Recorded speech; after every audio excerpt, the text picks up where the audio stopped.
बिस्मिल्लाहिर्रहमानिर्रहीम। अस्सलाम वालेकुम नाज़रीन, आप यूट्यूब चैनल देख रहे हैं। मैं इमरान खान हूँ। कुछ इंटरनेशनल खबरों की तरफ फिर वापस आऊँगा, आपको कुछ और चीज़ें बताऊँगा पाकिस्तान में से। सबसे पहले तो ये है कि शहबाज शरीफ को तलब कर दिया गया है सऊदी अरब में। इससे पहले आसिम मुनीर साहब को तलब किया गया था सऊदी अरब में, और अब शहबाज शरीफ साहब को सऊदी अरब में तलब किया गया है। फील्ड मार्शल आसिम मुनीर के बारे में मैं आपको एक फैक्ट बता दूं कि गुज़िश्ता चंद दौरों में, यानी 3-4 मरतबा ये हो चुका है कि फील्ड मार्शल आसिम मुनीर सऊदी अरब गए और मोहम्मद बिन सलमान ने उनसे मुलाकात नहीं की। इसकी वजह क्या है आप सारे बखूबी समझ सकते हैं। पाकिस्तान सऊदी अरब के साथ एक दिफाई मुआहदे में है, और अब पाकिस्तान को यह कहा जा रहा है सऊदी अरब की हुकूमत की जानिब से कि आओ और अपना मुआहदा पूरा करो, क्योंकि सऊदी अरब ने पाकिस्तान को बहुत पैसा दिया है, बहुत तेल दिया है, बड़ी इमदाद दी है। अब या तो पाकिस्तान को उन सहूलतों से हाथ धोना पड़ेगा या पाकिस्तान को दिफाई मुआहदे के ऊपर अमल दरामद करना पड़ेगा। अब ये दिफाई मुआहदा एक तरफा था, यानी फील्ड मार्शल आसिम मुनीर ने तय किया, शहबाज शरीफ ने साथ मिलकर मुआहदा कर दिया, कौम को कानो कान खबर ही नहीं हुई। ये अचानक जाते हैं, पता चलता है जी हमारा दिफाई मुआहदा हो गया सऊदी अरब के साथ। पार्लियामेंट में डिस्कस ही नहीं हुआ, किसी फोरम के ऊपर इस पर बातचीत ही नहीं हुई। भाई बातचीत तो होती, पता चलता कि क्या करने जा रहे हैं, किसके साथ लड़ना है। यानी ये शिक इसमें हो सकती थी अगर किसी मुसलमान बरादर इस्लामी मुल्क से कोई झगड़ा होगा सऊदी अरब का, तो उसमें पाकिस्तान का रोल क्या होगा। दिफाई मुआहदे में ये शामिल हो सकता था, लेकिन इसको पार्लियामेंट में लाया जाता तभी तो शामिल होता। बहरहाल शहबाज शरीफ साहब को तलब किया गया है, और इससे पहले शहबाज शरीफ ने रब्ता किया था ईरानी सदर से। उसमें ईरानी सदर की जानिब से बताया गया कि शहबाज शरीफ का रब्ता हुआ था, पुतिन का भी रब्ता हुआ था, लेकिन पाकिस्तान की जानिब से बिल्कुल कुछ नहीं बताया गया कि पाकिस्तानी वज़ीर आज़म ने ईरानी सदर को क्या पैगाम पहुंचाया। देखिए, पाकिस्तानी वज़ीर आज़म जो है ना, वो इस वक्त अमेरिका के बड़े ख़ास लोगों में से एक है, डोनाल्ड ट्रंप के बहुत ख़ास वफादारों में से एक है। डोनाल्ड ट्रंप के खसूसी नुमाइंदे स्टीव विटकॉफ ने 2 मरतबा ये कोशिश की है मुख्तलिफ खबरों के मुताबिक कि मुज़ाकरात किए जाएँ किसी तरह से। अब ये द गार्डियन ने इसके ऊपर एक खबर भी लिखी है, और द गार्डियन का दावा है कि मारूफ बरतानवी ये अखबार है, आप जानते हैं सारे, उसकी खबर के मुताबिक ईरान ने अमेरिकी सदर डोनाल्ड ट्रंप के खसूसी एलची स्टीव विटकॉफ की तरफ से भेजे गए जंगबंदी के 2 पैगामात को मुस्तरद कर दिया। देखिए, अमेरिका जंगबंदी चाहता है, शहबाज शरीफ को भी इसके लिए इस्तेमाल किया गया। शहबाज शरीफ ने ईरान से रब्ता किया कि जी जंगबंदी कर दें, मेहरबानी करें, आप अमेरिका की तरफ से भी है और सऊदी अरब की तरफ से भी है, तो आप जंगबंदी करें। लेकिन ईरान ने इनकार कर दिया और अपनी शराइत रख दी है। अब स्टीव विटकॉफ की तरफ से भेजे गए जंगबंदी के 2 पैगामात को ईरान ने मुस्तरद किया, क्योंकि ईरानी क़यादत को लगता है कि वो जंग हार नहीं रहे। ईरान के वज़ीर ख़ारजा ने कहा कि सिर्फ अमेरिका की तरफ से जंग खत्म करने का ऐलान काफ़ी नहीं होगा। ईरान का मौक़िफ़ है कि जंगबंदी तभी मुमकिन होगी जब अमेरिका ये पक्की ज़मानत देगा कि वो दोबारा ईरान पर हमला नहीं करेगा। अब ईरानी पार्लियामेंट के स्पीकर ने भी स्टेटमेंट दिया कि ईरान जंगबंदी नहीं करना चाहता और दुश्मन के हर हमले का फ़ौरन जवाब दिया जाएगा। फिर एक और स्टेटमेंट भी आया ईरान से कि अब ईरान अपनी मर्जी से अटैक करेगा, ईरान पे अटैक किया जाए या ना किया जाए। हुज्जत तमाम हो चुकी है, अमेरिका और इसराइल ने वादा खिलाफी करते हुए हमला कर दिया है, लिहाजा ईरान अब अपनी मर्जी से हमले करेगा। अब आबना हरमुज़ के ऊपर भी उनका कंट्रोल है मुकम्मल तौर पर। शहबाज शरीफ ने कोशिश की, विटकॉफ ने कोशिश की, कुछ और लोगों ने कोशिश की, लेकिन ईरान जंगबंदी कर नहीं रहा, क्योंकि 3 शराइत रख दी हैं ईरानी हुकूमत ने। ईरान के सदर ने जो 3 शराइत रखी, उनमें जो पहली बड़ी शर्त है वो ये है कि ईरान के हकूक़ को तस्लीम किया जाए, यानी उसे तजारत की इजाज़त दी जाए। ईरान के ऊपर जो पाबंदियाँ लगाई जाती हैं गलत किस्म की, वो पाबंदियाँ ख़त्म की जाएँ और ईरान को भी वही मुकाम दिया जाए जो बाकी मुल्कों को दिया जाता है। नंबर 2, उन्होंने कहा जी मुआवजा अदा किया जाए, जो हमारा नुकसान किया जा रहा है उसका मुआवजा अदा करें। आगे चल के बताता हूँ नुकसान क्या हुआ। नंबर 3, वो ये कहते हैं कि हमें आलमी गारंटियां दी जाएं कि आइंदा हमारे ऊपर किसी किस्म का कोई अटैक नहीं किया जाएगा। अब ये 3 चीज़ें बड़ी इंपॉर्टेंट हैं। तो शहबाज शरीफ साहब को सऊदी अरब ने बुलाया, 2 चीज़ें हो सकती हैं। एक तो ये है कि ईरान को लड़ाई से रोका जाए, हमलों से रोका जाए, और दूसरा सऊदी अरब ये डिमांड करेगा कि पाकिस्तान की फ़ौज अब आबनाए हरमुज़ को खुलवाए और पाकिस्तान की फ़ौज सऊदी अरब के जो टैंकर्स हैं उनको तहफ़्फ़ुज़ फराहम करे कि वो आबनाए हरमुज़ में से गुजरें। और यह भी मुतालबा हो सकता है कि सऊदी सरजमीन की हिफाजत के लिए पाकिस्तानी फौज पहुंच जाए और वो ईरान के साथ एक लड़ाई में उतरे। अब क्या पाकिस्तान ईरान के साथ एक जंग में जाने वाला है? ये वो बड़ा सवाल है जो हर पाकिस्तानी जानना चाहता है। इसका जवाब, पाकिस्तानी ज़ाती तौर पे किसी जंग में जाने के लिए तैयार नहीं है। पाकिस्तान बिल्कुल नहीं चाहता कि पाकिस्तान ईरान के साथ किसी जंग के अंदर जाए। ये बात बिल्कुल ठीक है और मैं पूरे यकीन से कहता हूं कि पाकिस्तान ईरान के साथ किसी जंग में जाना नहीं चाहता। पाकिस्तान यही चाहता है कि लड़ाई यही खत्म हो जाए और पाकिस्तान की इज्जत बच जाए। लेकिन अगर ये मामला लंबा होता है तो पाकिस्तान को सऊदी अरब की बात माननी पड़ेगी, ये भी एक मुसीबत है। और अगर सऊदी अरब की बात नहीं मानता तो वो फैसिलिटी जो सऊदी अरब ने पाकिस्तान को दी हुई है, पाकिस्तान को उससे हाथ धोने पड़ जाएंगे। पहले ही पाकिस्तान की हुकूमत ने एक बोंगी मार दी है कि सऊदी अरब जब बहुत मुश्किल में है, बड़ी तकलीफ में है और उसने पाकिस्तान को पुकारा तो पाकिस्तानियों ने साथ ही 10 अरब डॉलर मांग लिया कि जनाब 5 अरब डॉलर तो आप हमारे कौमी खजाने के अंदर रख दें, वहां पे डिपॉजिट कर दें और 5 अरब डॉलर का आप हमें तेल दे दें। अब पाकिस्तान ने जब इस किस्म की डिमांड की तो ये बड़ा अजीब लगता है कि जब कोई मुश्किल में हो तो आप उसकी मुश्किल से फायदा उठाएं। और ये देखें, सऊदी अरब के पाकिस्तान के ताल्लुकात किसी और नौइयत के हैं। रियासतें अपने मफादात देखती हैं, ये बात ठीक है, लेकिन सऊदीज इस बात को भूलेंगे नहीं, वो इसको याद रखेंगे। ये बात हम सबको अपने जहन में रखनी चाहिए। तन्हाई काटना इंतहाई तकलीफ दे अमल है, लेकिन मैं ये सिर्फ अपनी कौम की खातिर बर्दाश्त कर रहा हूं। इमरान खान ने फिर कहा कि कौम की खातिर मैं ये मार खा रहा हूं। मैंने 10 मरतबा आपको बताया कि इमरान खान मार अपने लिए नहीं खा रहा, वो इस कौम के लिए मार खा रहा है। उसकी जिंदगी बड़ी शानदार है। इमरान खान अपनी जिंदगी जो बाकी बची है ना, सिर्फ सेल्फियां के चुहाने में गुजर जाए तो लोग जितना प्यार करते हैं ना, एक लम्हे के लिए वो तन्हा ना हो। इमरान खान अगर पूरी दुनिया का चक्कर एक लगा लेना तो दुनिया उसको सर और आंखों के ऊपर बिठाए। उसको अपने लिए कोई प्रॉब्लम नहीं है। प्रॉब्लम कहां पे है? प्रॉब्लम है पाकिस्तानी कौम के लिए, उसके लिए वो कुर्बानी दे रहा है। मैं अपनी कौम के लिए ये तकलीफ बर्दाश्त कर रहा हूं, कैद तन्हाई की।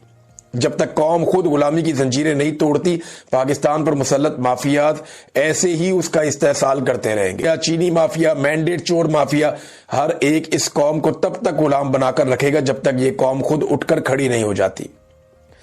आप आज इनके गुलाम हैं, आपकी नस्लें इनकी नस्लों की गुलाम होंगी। अगर इस चक्कर को तोड़ना है तो कौम को खुद गुलामी की जंजीरें तोड़कर हकीकी आजादी के लिए खड़ा होना है। देखिए, मैं अगर गुलाम हूं ना नवाज शरीफ का, तो ऑटोमेटिकली मेरे बच्चे मरियम नवाज के गुलाम हो जाएंगे, उनके बच्चे जो हैं वो मरियम नवाज के बच्चों के गुलाम हो जाएंगे। तो एक आम पाकिस्तानी सोचे ना कि क्या वो गुलामी पसंद करता है अपने बच्चों के लिए?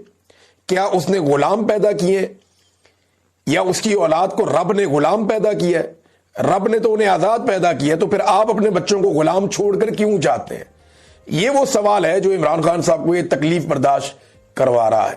अब ये जो जर्नलिस्ट इस किस्म के बयानिए बना रहे हैं ना कि कुछ भी नहीं होता, मैंने इनको छोटी छोटी बातों पे मातम करते हुए और चिल्लाते हुए देखा है। ये तत्ते तवे पे बैठ जाते थे जब जरा सा हल्की सी छींक भी नवाज शरीफ साहब को जेल में आ जाती थी। ये मियाँ साहब की जिंदगी की जमानत मांगते थे, ये अदालतों में जाकर गिड़गिड़ाते थे कि नवाज शरीफ साहब को खुदा के वास्ते हमारा नवाज शरीफ हमें वापस कर दो। ये काम ये लोग करते थे, लेकिन आज इन्होंने किबला अपना किसी और तरह का बदला हुआ है। इंसानी हकूक के मामलात में इन्हें फिक्र ही नहीं है इस बात की, इनका अपना मामला चलता रहना चाहिए। 12 सुहेल अफरीदी साहब जाएंगे और फिर दोबारा खबर बनेगी, दोबारा वो धरना देंगे, बैठेंगे, शोर मचाएंगे। जो भी एक्टिविटी 2 दिन पहले हुई वो भी सारी दुनिया ने देखी और ये भी सारी दुनिया देखेगी। अलीमा खानम ने एक इंटरव्यू, उन्होंने चंद बातें की। उन्होंने कहा जी, अदालती अहकामात के मुताबिक 1 हफ्ते में फैमिली, वकला और इमरान खान साहब के जो दोस्त हैं या सियासी लोग हैं, इनकी मुलाकातों की मद में 24 अफराद की इमरान खान साहब से मुलाकातें जरूरी हैं जो अदालती अहकामात हैं। लेकिन ये पिछले 1 साल से मुलाकातें महदूद कर रहे हैं। ये पहले 6 फैमिली मेंबर से 3 पर और 3 से फिर 1 पर और फिर बिल्कुल मुलाकात पर पाबंदी पर पहुंच गए हैं, ये अलीमा खानम ने कहा।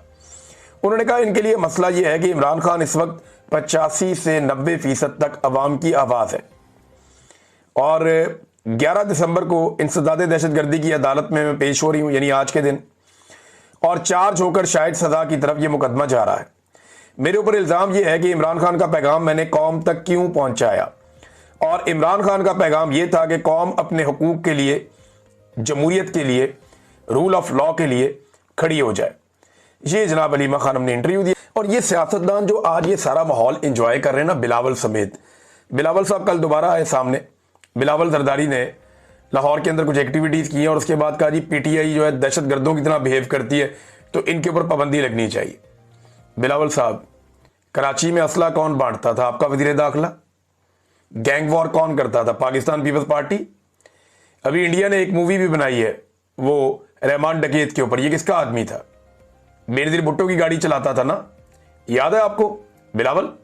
आपको मैं याद दिलाता हूं ये मिर्जा साहब क्या गुल खिला रहे थे, रहमान डगेत क्या कर रहा था, उजैर बलोच किसका साथी है, ये जो कराची के अंदर एक अंडरवर्ल्ड पूरा काम करता था, किसके लिए काम करता था, खालिद शहनशाह क्यों कत्ल हुआ था और उसके किनके साथ ताल्लुकात थे। तो बिलावल जरदारी साहब दहशतगर्द कौन है और कौन असला और बंदूक इस्तेमाल करता है, सारी दुनिया को पता है। अल जुल्फिकार किसकी थी, ये भी सारी दुनिया को पता है। आप ही की फैमिली ने बनाई थी ना अल जुल्फिकार। क्या कारनामे उन्होंने किए थे? क्या पाकिस्तान तहरीके इंसाफ ने आज तक बंदूक उठाई? एहतजाज उन्होंने जरूर किया, एहतजाज किया, मुकाबला किया। एक आदमी आप ऐसा नहीं दिखा सकते जिसको पाकिस्तान तहरीके इंसाफ ने गोलियां मारी हो या किसी एहतजाज में उन्होंने गोलियां चला दी हो या कहीं पे उन्होंने हमला कर दिया। एहतजाज करने वो जरूर गए कहीं पे। लोग जब एहतजाज करने वालों पे गोली चलती है, आंसू गैस चलती है, तो लोग रिटेलिएट करते हैं बादौगत, लेकिन गोली किसी ने नहीं चलाई। ये तुर्रा इम्तियाज जो है ये पीपल्स पार्टी को तो हासिल है, एमकेएम को भी हासिल है, कई और जमातों को हासिल है। तहरीके लब्बैक वालों ने भी काफी मार कुटाई की है, लेकिन पीटीआई ने वो नहीं किया। तो बिलावल ना बताएं दुनिया को कि दहशतगर्दी क्या होती है और दहशतगर्द किस तरह के होते हैं, उनका तो ये बनता ही नहीं है बताना। और अब वो पाकिस्तान तहरीके इंसाफ के ऊपर पाबंदी के बहाने इसलिए ढूंढ रहे हैं कि इन्हें ये समझ आ गई है कि पाकिस्तान तहरीके इंसाफ को मैदान में शिकस्त देना नामुमकिन है। लिहाजा मैदान में शिकस्त देने की बजाय बेहतर यह है इनको मैदान से ही आउट करो। उसके लिए गेम की जा रही है, देखते हैं क्या करते हैं। ये बहुत इंपॉर्टेंट वीलॉग है और इसमें मैंने पब्लिक से राय ली है। लेकिन जो आवाम की आवाज होती है ना, वही असली आवाज होती है, उसी के अंदर हकीकत छुपी हुई होती है। मैं क्या कहता हूं कोई फर्क नहीं पड़ता, आसिम मुनीर क्या कहते हैं कोई फर्क नहीं पड़ता, शहबाज शरीफ क्या कहते हैं कोई फर्क नहीं पड़ता, डोनाल्ड ट्रंप पाकिस्तान के बारे में क्या सोच रहा है कोई फर्क नहीं पड़ता, जेल में इमरान खान जो है वो कौन सी चीज सामने लेकर आना चाहते हैं।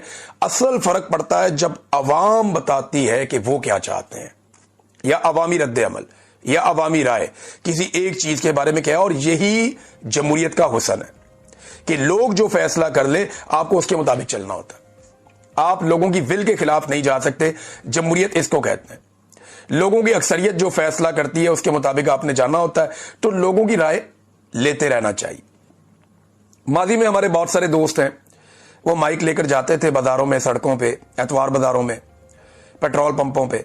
वो जाकर लोगों से पूछते थे जी पेट्रोल महंगा हो गया 2 रुपए लीटर, आप बताएं तब्दीली का मजा आ रहा है। कोई कुछ कहता था, कोई कुछ कहता था, कोई बताता था जी एतवार बाजार में लोग गालियां निकाल रहे हैं, कोई कहता था ये कोई वो। हर आदमी की अपनी अपनी एक जुबान होती थी।